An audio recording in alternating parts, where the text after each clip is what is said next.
ನಮಸ್ಕಾರ. ರಿವ್ಯೂ ಚಾನಲ್ಗೆ ಸ್ವಾಗತ. ನಾನು ಸೌಖ್ಯ ಗಾಂವ್ಕರ್. ರಾಜ್ಯ ರಾಜಕಾರಣದಲ್ಲಿ ಬಿರುಗಾಳಿ ಎಬ್ಬಿಸಿರುವ ಬಿಗ್ ಡೆವಲಪ್ಮೆಂಟ್. ಕೊನೆಗೂ ಮುಖ್ಯಮಂತ್ರಿ ಸಿದ್ದರಾಮಯ್ಯನವರಿಗೆ ಸಿಡಿಲಾಘಾತವೇ ಎದುರಾಗಿದೆ. ಈಗ ಮೂಡಾ ಕೇಸ್ಗೆ ಸಂಬಂಧಪಟ್ಟಂತೆ ಏನೆಲ್ಲ ಅಪ್ಡೇಟ್ಸ್ ಇವೆ? ಹಾಗಾದರೆ ಅಸಲಿಗೆ ಈಗ ಸಿದ್ದರಾಮಯ್ಯ ಅವ್ರಿಗೆ ಮುಂದೆ ಏನಾಗುತ್ತೆ, ಈಗ ಆಗಿರೋದೇನು ಮತ್ತು ಅದರ ಪರಿಣಾಮ ಏನಾಗುತ್ತೆ, ಕಂಪ್ಲೀಟ್ ರಿಪೋರ್ಟ್ ನಿಮ್ಮ ಮುಂದೆ ಇಡ್ತಾ ಇದ್ದೀವಿ. ಮಿಸ್ ಮಾಡದೆ ನಮ್ಮ ಚಾನಲ್ನ ಸಬ್ಸ್ಕ್ರೈಬ್ ಮಾಡಿ, ನಿಮ್ಮ ಅಭಿಪ್ರಾಯ ಕಮೆಂಟ್ ಮಾಡಿ ತಿಳಿಸಿ. ವೀಕ್ಷಕರೇ, 2 ದಿನಗಳ ಹಿಂದೆನೇ ನಾವು ರಿಪೋರ್ಟ್ ಮಾಡಿದ್ವಿ. 17ನೇ ತಾರೀಕು ಬಹುತೇಕ ಪ್ರಾಸಿಕ್ಯೂಷನ್ಗೆ ರಾಜ್ಯಪಾಲರು ಅನುಮತಿ ಕೊಡುವ ದಟ್ಟ ಸಾಧ್ಯತೆಗಳಿವೆ. ಸ್ವಾತಂತ್ರ್ಯೋತ್ಸವ ಮುಗಿತಾ ಇದ್ದ ಹಾಗೆ ದೊಡ್ಡ ನಿರ್ಧಾರವೊಂದು ಪ್ರಕಟವಾಗತ್ತಾ ಅನ್ನೋದ್ರ ಬಗ್ಗೆ ರಿವ್ಯೂ ಎಕ್ಸ್ಕ್ಲೂಸಿವ್ ಆಗಿ ನಿಮ್ಮ ಮುಂದೆ ರಿಪೋರ್ಟ್ ಇಟ್ಟಿತ್ತು. ಈಗ ಅದೇ ರೀತಿಯ ದೊಡ್ಡ ಬೆಳವಣಿಗೆ ಆಗಿದೆ. ಮುಖ್ಯಮಂತ್ರಿಗಳ ವಿರುದ್ಧ ಪ್ರಾಸಿಕ್ಯೂಷನ್ಗೆ ಅನುಮತಿ ಸಿಕ್ಕಿದೆ ಅನ್ನುವ ಬಿಗ್ ಬ್ರೇಕಿಂಗ್ ನ್ಯೂಸ್ ಬರ್ತಿದೆ. ಅದಕ್ಕೆ ಪೂರಕವಾಗಿ ಗೃಹ ಸಚಿವ ಪರಮೇಶ್ವರ್ ಅವರು ಕೂಡ ರಿಯಾಕ್ಟ್ ಮಾಡಿದ್ದಾರೆ. ಕೇಂದ್ರ ಸರ್ಕಾರದ ವಿರುದ್ಧ ಹರಿಹಾಯ್ದಿದ್ದಾರೆ. ಏನಂತ? ಕೇಂದ್ರದ ಒತ್ತಡದಲ್ಲಿದ್ದರು ರಾಜ್ಯಪಾಲರು ಅನ್ನೋದು ಈಗ ಕೊನೆಗೂ ಕ್ಲಿಯರ್ ಆಯಿತು. ಅದು ಹೆಂಗೆ ಕೊಡ್ತಾರೆ? ನಾವು ಕೋರ್ಟ್ಗೆ ಹೋಗ್ತೀವಿ. ಕುಮಾರಸ್ವಾಮಿ ಅವ್ರ ವಿರುದ್ಧ, ಬೇರೆ ಬೇರೆ ಬಿಜೆಪಿ ನಾಯಕರ ವಿರುದ್ಧ ಪ್ರಾಸಿಕ್ಯೂಷನ್ ಅನುಮತಿ ಕೇಳಿರೋದು ಇನ್ನೂ ಪೆಂಡಿಂಗ್ ಇಟ್ಕೊಂಡು ಮೊನ್ನೆ ಬಂದಿದೆ. ಇನ್ನೂ ತನಿಖೆಯಾಗಿ ರಿಪೋರ್ಟ್ ಬಂದಿಲ್ಲ. ರಿಪೋರ್ಟ್ ಬರೋದಕ್ಕಿಂತ ಮುಂಚೆನೇ ಅದು ಹೆಂಗೆ ಪ್ರಾಸಿಕ್ಯೂಷನ್ ಕೊಡ್ತಾರೆ? ಎಲ್ಲರೂ ಸಿದ್ದರಾಮಯ್ಯನವ್ರ ಬೆನ್ನಿಗೆ ನಿಲ್ತೀವಿ, ಅದೇನಾಗುತ್ತೋ ಹಾಗೆ ಬಿಡ್ಲಿ ನೋಡೋಣ ಅನ್ನುವ ಓಪನ್ ಚಾಲೆಂಜ್ ಹಾಕಿರೋದು ಬಿಜೆಪಿ ಕೇಂದ್ರ ಸರ್ಕಾರಕ್ಕೆ ಮತ್ತು ರಾಜ್ಯಪಾಲರಿಗೆ. ರಾಜ್ಯಪಾಲರೇ ಇಲ್ಲಿ ತಪ್ಪಿತಸ್ಥರಾಗ್ತಾರೆ, ಬೇಕಂತ ದ್ವೇಷಪೂರ್ವಕವಾಗಿ ಈ ರೀತಿ ಮಾಡಿದ್ದಾರೆ ಅಂತ ಕೇಂದ್ರ ಸರ್ಕಾರದ ಮತ್ತು ರಾಜ್ಯಪಾಲರ ವಿರುದ್ಧ ಗೃಹ ಸಚಿವ ಪರಮೇಶ್ವರ್ ಅವರೇ ಕಿಡಿಕಾರುವ ಮೂಲಕ ಪ್ರಾಸಿಕ್ಯೂಷನ್ ಅನುಮತಿ ಅಲ್ಲಿ ಕನ್ಫರ್ಮ್ ಅಂತ ಆಯ್ತಲ್ವಾ. ಲೆಟರ್ ಹೊರಗಡೆ ಅಫಿಷಿಯಲ್ ಆಗಿ ಬಂದಿಲ್ಲ. ಸೊ ಈ ಎಲ್ಲ ಸ್ಟೇಟ್ಮೆಂಟ್ಗಳ ಆಧಾರದಲ್ಲಿ ಮತ್ತು ಮೂಲಗಳ ಮಾಹಿತಿ ಆಧಾರದಲ್ಲಿ ಇವತ್ತು ಪ್ರಾಸಿಕ್ಯೂಷನ್ಗೆ ಅನುಮತಿ ಸಿಕ್ಕಾಗಿದೆ. ರಾಜ್ಯಪಾಲರು ಅತಿ ದೊಡ್ಡ ತೀರ್ಮಾನವನ್ನೇ ತಗೊಂಡಿದ್ದಾರೆ ಅನ್ನುವ ಬ್ರೇಕಿಂಗ್ ನ್ಯೂಸ್ ಇದು. ಮುಂದೇನಾಗತ್ತೆ? ಟೆನ್ಷನ್ ಕೈಪಾಳ್ಯದಲ್ಲಿ ಹೆಂಗೆ ಹೊತ್ತುಕೊಂಡಿದೆ ಅಂದರೆ ದೌಡಾಯಿಸಿದ್ದಾರೆ. ಎಲ್ಲ ಮಿನಿಸ್ಟರ್ಸು ಸಿದ್ದರಾಮಯ್ಯನವ್ರ ನಿವಾಸಕ್ಕೆ ದೌಡಾಯಿಸಿದ್ದಾರೆ. 26ನೇ ತಾರೀಕೇನೋ ಶುರುವಾಗಿತ್ತು ಪ್ರಾಸೆಸ್ಸು. ಅಬ್ರಹಾಂ ಅವ್ರು ಹೋದರು, ದೂರು ಕೊಟ್ಟರು. ಅದಾದ ಬಳಿಕ ಮತ್ತಷ್ಟು ದಾಖಲೆಗಳನ್ನು ರಾಜ್ಯಪಾಲರು ಕೇಳಿ ತರಿಸ್ಕೊಂಡಿದ್ದಾಯಿತು. ಪೂರಕವಾದ ಎಲ್ಲ ದಾಖಲಾತಿಗಳಿದೆ, ತಪ್ಪಿಸ್ಕೊಳ್ಳೋಕೆ ಸಾಧ್ಯವೇ ಇಲ್ಲ ಅಂತ ಅಬ್ರಹಾಂ ಅವರು ಗುಡುಗಿದ್ರು. ಆಮೇಲೆ ಅಬ್ರಹಾಂ ವಿರುದ್ಧ ಕೆಲವೊಂದು ಕೇಸಲ್ಲಿ ಚಾರ್ಜ್ ಶೀಟ್ ಆಯಿತು. ಅವ್ರ ವಿರುದ್ಧ ಮುಗಿಬೀಳುವಂಥ ಕೆಲಸ ಆಯಿತು. ಅಬ್ರಹಾಂ ಟಾರ್ಗೆಟ್ ಆಗ್ತಿದ್ದಾರಾ ಅನ್ನೋ ರೀತಿಯಲ್ಲಿ ಆಕ್ರೋಶವು ವ್ಯಕ್ತವಾಯಿತು. ಪರ ವಿರೋಧ ಬಿಜೆಪಿ ಮತ್ತು ಕಾಂಗ್ರೆಸ್ನ ನಡುವೆ. ಪಾದಯಾತ್ರೆ ಇಷ್ಟು ಜೋರಾಗಿ ನಡೀತು ಅಂದರೆ ಬಿಜೆಪಿಗೆ ಮೊದಲೇ ಕ್ಲಿಯರ್ ಪಿಕ್ಚರ್ ಇತ್ತ.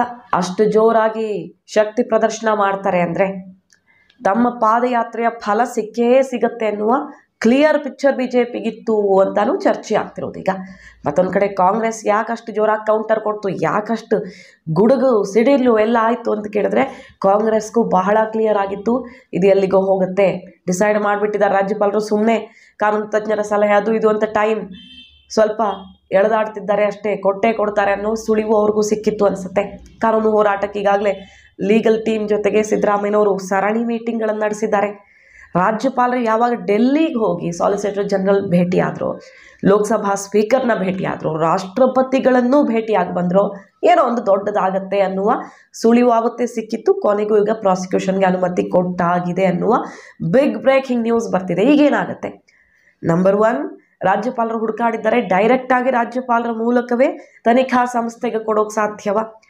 ಹೈಕೋರ್ಟ್ ಸಿಟ್ಟಿಂಗ್ ನ್ಯಾಯಮೂರ್ತಿಗಳ ಮೂಲಕವೋ, CBI ಮೂಲಕವೋ, ಬೇರೆ ಯಾವುದೋ ರೀತಿಯ ಲೋಕಾಯುಕ್ತನೋ ತನಿಖೆ ಮಾಡಿಸಿ ಇಷ್ಟು ದಿನಗಳ ಒಳಗಡೆ ರಿಪೋರ್ಟ್ ಅಂತ ಏನಾದರೂ ಕೇಳಬಹುದಾ? ಅದು ಒಂದು ಆಪ್ಷನ್. ಎರಡನೇದಾಗಿ ಈಗ ಅಬ್ರಹಾಂ ಅವರು ಕಾನೂನು ಹೋರಾಟ ಮಾಡ್ತಾರೆ. ಪ್ರಾಸಿಕ್ಯೂಷನ್ಗೆ ಅನುಮತಿ ಆಗಿರೋದ್ರಿಂದ ಕೋರ್ಟಲ್ಲೂ ಸಂಕಷ್ಟ ಎದುರಾಗ್ಬೋದು. ಕೋರ್ಟ್ 21ನೇ ತಾರೀಕಿಗೆ ಕಾಯ್ದಿರಿಸಿತ್ತು. 20-21 ಯಾಕೆ ಕಾಯ್ದಿರಿಸಿತ್ತು? CM ವಿರುದ್ಧ ಆಗಿರೋದ್ರಿಂದ. ಇದು ಪ್ರಾಸಿಕ್ಯೂಷನ್ಗೆ ಅನುಮತಿ ಸಿಗದೆ ನಾವು ಹೆಂಗೆ ಪ್ರೊಸೀಡ್ ಆಗೋಣ ಅನ್ನೋ ಪ್ರಶ್ನೆ ಮಾಡಿತ್ತು. ಈಗ ರಾಜ್ಯಪಾಲರಿಂದ ಪ್ರಾಸಿಕ್ಯೂಷನ್ಗೆ ಅನುಮತಿಯೂ ಸಿಕ್ಕಿರೋದ್ರಿಂದ ಕೋರ್ಟ್ ಕೂಡ ಒಪ್ಪಿಕೊಳ್ಳತ್ತೆ. ಈ ಕೇಸನ್ನು CBIಗೆ ಒಪ್ಪಿಸಬೇಕು ಅಂತಾನೆ ಕೋರ್ಟ್ಗೆ ಹೋಗಿರೋದು. ಸೊ ಈ ಕೇಸ್ ಈಗ CBIಗೆ ಹೋಗುತ್ತೆ. ಬಹುತೇಕ CBIಗೆ ಹೋಗಬಹುದು.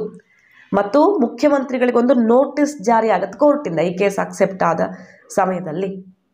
ಆಗೇನಾಗುತ್ತೆ? ಮುಖ್ಯಮಂತ್ರಿಗಳು ನೈತಿಕ ಹೊಣೆ ಹೊತ್ತು CM ಸ್ಥಾನಕ್ಕೆ ರಾಜೀನಾಮೆ ಕೊಡಲೇಬೇಕಾದಂಥ ಒಂದು ಒತ್ತಡದಲ್ಲಿ ಸಿಲುಕ್ತಾರೆ. ಪಕ್ಷದ ಒಳಗಡೆ ಆಲ್ರೆಡಿ ಒತ್ತಡ ಇದೆ, ಮತ್ತೊಂದು ಕಡೆ ನೈತಿಕ ಹೊಣೆಯನ್ನು ಹೊರಬೇಕಾಗತ್ತೆ.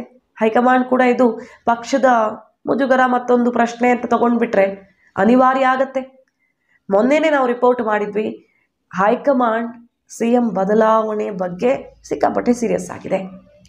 ಸಿದ್ದರಾಮಯ್ಯ ಟೀಮ್ ಪ್ರಭಾವಿಗಳಿಗೆಲ್ಲ ದೊಡ್ಡ ದೊಡ್ಡ ಇಲಾಖೆ ಕೊಟ್ಟು KPCC ಅಧ್ಯಕ್ಷರನ್ನಾಗೂ ಮಾಡಿ ಮುಖ್ಯಮಂತ್ರಿ ಕುರ್ಚಿಗೆ ಮಾತ್ರ DK ಶಿವಕುಮಾರ್ ಅವ್ರನ್ನ ಕೂರಿಸಲಿದೆಯಾ ಅನ್ನೋದ್ರ ತನಕ ಡೆಲ್ಲಿಯಲ್ಲೂ ಬಿಗ್ ಡೆವಲಪ್ಮೆಂಟ್ಗಳು ಸದ್ದಿಲ್ಲದೆ ಆಗ್ತಿರೋದು. ಇಲ್ಲಿ ಈ ಹೊತ್ತಲ್ಲಿ ಮುಖ್ಯಮಂತ್ರಿಗಳಿಗೆ ಬರಸಿಡಿಲು, ಪ್ರಾಸಿಕ್ಯೂಷನ್ಗೆ ಅನುಮತಿ. ಈ ಹೊತ್ತಲ್ಲೇ ಕರೆಕ್ಟಾಗಿ ಬರಸಿಡಿಲು ಬಂದೆರಗಿದಂತೆ ಪ್ರಾಸಿಕ್ಯೂಷನ್ಗೆ ರಾಜ್ಯಪಾಲರು ಅನುಮತಿ ಕೊಟ್ಟೇ ಬಿಟ್ಟಿದ್ದಾರೆ. ಸೊ ಮುಖ್ಯಮಂತ್ರಿಗಳಿಗೆ ಕಾನೂನು ಸಂಕಷ್ಟ ಕಟ್ಟಿಟ್ಟ ಬುತ್ತಿ ಅಂತ ಅನಿಸ್ತಾ ಇದೆ. ಸಿದ್ದರಾಮಯ್ಯನವ್ರು ಕೆಳಗಿಳಿದೇ ಇಳಿತಾರೆ, ಪಾದಯಾತ್ರೆ ಮುಗಿಯೋದ್ರ ಒಳಗಡೆನೇ ಇಳಿತಾರೆ ಅಂತ ಕುಮಾರಸ್ವಾಮಿ ಅವರು ಡೆಡ್ಲೈನ್ ಹಾಕಿದ್ರು.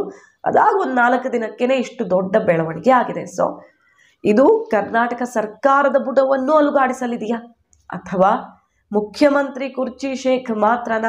ಕಾದು ನೋಡಬೇಕು. ವಾಲ್ಮೀಕಿ ನಿಗಮದ ಕೇಸ್ ಕೂಡ ಸೀರಿಯಸ್ ಆಗ್ತಿದೆ.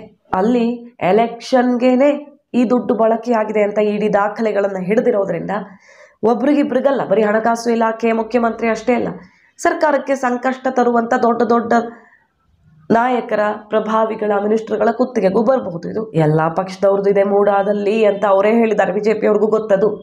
ಆದರೂ ಕೂಡ ಮುಖ್ಯಮಂತ್ರಿ ಸಿದ್ದರಾಮಯ್ಯನವ್ರನ್ನ ಕುರ್ಚಿಯಿಂದ ಇಳಿಸಲೇಬೇಕು ಅಂತ ಹಠ ತೊಟ್ಟು ಪ್ರತಿಪಕ್ಷಗಳು ಯಶಸ್ವಿಯಾದಂತೆ ಕಾಣಿಸ್ತಾ ಇದೆ.